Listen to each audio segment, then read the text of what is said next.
या कांग्रेस पार्टी ने डिक्लेयर तो नहीं किया है, मगर खर्चा कितना हुआ होगा, तो ये कैलकुलेशन कैसे होगा? अंदाजे से तो नहीं हो सकता है। तो इसका मॉडल होता है और उस मॉडल को कहते हैं bottom up model estimation of the cost. नीचे से ऊपर तक एक बॉटम अप मॉडल के माध्यम से खर्चा लगाया गया। जैसे कि राहुल जी जाते हैं विदेश में, तो अगर एक लॉन्ग हॉल जर्नी है, बड़ी जर्नी है यहां से न्यूयॉर्क तक, तो कैसे जाएंगे? राहुल जी फर्स्ट क्लास में जाएंगे, तो फर्स्ट क्लास के पैसे को इंक्लूड किया गया, वो इकोनॉमी में नहीं जाएंगे, वो फर्स्ट क्लास में जाएंगे, तो फर्स्ट क्लास का पैसा का खर्चा इंक्लूड किया गया। कितने लोग जाते हैं? तो जितने डिक्लेयर्ड हैं, जितनी बार डिक्लेयर किया है और सीसीटीवी फुटेज कैमरा सिक्योरिटी को देखा गया है, उसमें लोगों की संख्या कैलकुलेट होती है कि इतने लोग उनके साथ गए हैं। ऑन एन एवरेज हर उनके विदेश यात्रा में 3 से 4 लोग उनके साथ ट्रेवल किए हैं, और अगर चकमा देकर एसपीजी को या सीआरपीएफ को गए हैं, बिना सिक्योरिटी के गए हैं, वो भी मैं बताने वाला हूं कितनी बार चकमा दिया है, येलो बुक को काउंटर करके गए हैं, वो भी बताएंगे, तो उसमें सिक्योरिटी वाले भी ऐड होते हैं। वरना 3 से 4 लोग अमूमन उनके साथ गए हैं और वो बिजनेस क्लास में गए हैं। तो बिजनेस क्लास का खर्चा कितना होता है? जिस शहर में उतरते हैं तो स्वाभाविक है वहां पर कोई टैक्सी लेके नहीं जाते हैं, वहां पर एक शॉफर ड्रिवन कार में ही राहुल गांधी चलते हैं, तो उसका खर्चा कितना होता है? होटल में रुकते हैं तो किसी सड़क के किनारे मोटेल में तो नहीं रुकते हैं, 5 स्टार सिटी रेट के अनुसार, कि वहां 7 स्टार नहीं, चलिए 5 स्टार में तो कम से कम रुकेंगे ही, 5 स्टार सिटी रेट के अनुसार यह सिटी ग्रेड रेट लगाए गए हैं।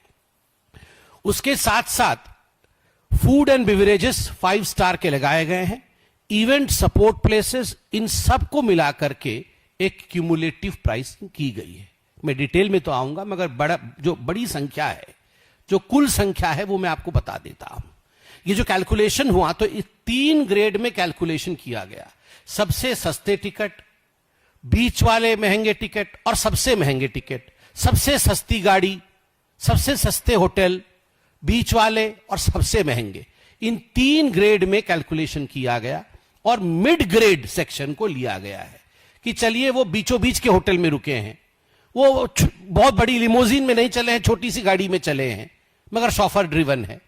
इस प्रकार के कैलकुलेशन को लेने के बाद 2004 से 2026 तक राहुल गांधी 54 यात्रा जो उनकी रही विदेश की, उसमें उनका खर्चा हुआ है 60 करोड़, 60 करोड़ रुपए का खर्चा राहुल गांधी जी के विदेश यात्रा में रहा है। अब हम इस पे 2 विषय को कंपैरिजन में रखेंगे। 60 करोड़ राहुल गांधी जी ने व्यक्तिगत तौर पे खर्च किया है अपने विदेश यात्रा पे, नंबर 1। इसमें हमने कोई कमिटी वाली कि भारत की सरकार ने उन्हें कहीं भेजा है या पार्लियामेंट की किसी कमिटी में चले गए हैं, उन यात्राओं को इंक्लूड नहीं किया है। ये 54 यात्रा वो है जो उनके व्यक्तिगत है, उसमें 60 करोड़ खर्च हुए हैं।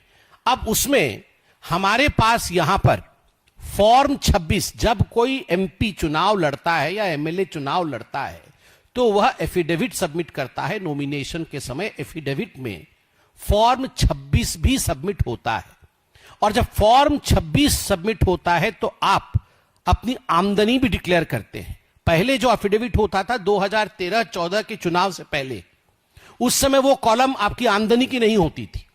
2013-14 के बाद जितने भी चुनाव हुए हैं और जो फॉर्म आया है, उसमें आप वार्षिक रूप से आपकी आमदनी कितनी होती है, यह स्पष्ट रूप से आप एफिडेविट में लिख के देते हैं कि मेरा इस वर्ष की आमदनी इतनी है, इस वर्ष की आमदनी इतनी है।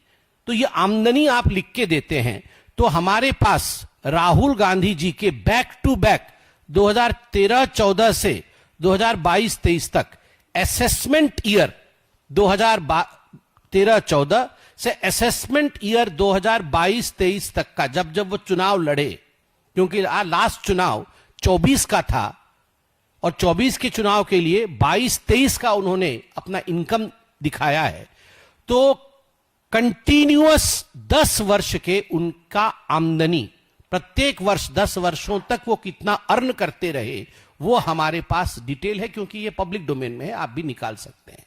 तो कितना उन्होंने अर्न किया, कुल मिलाकर के 10 वर्षों में, विगत 10 वर्षों में, 10 असेसमेंट ईयर में राहुल गांधी जी की आमदनी थी 11 करोड़ रुपए।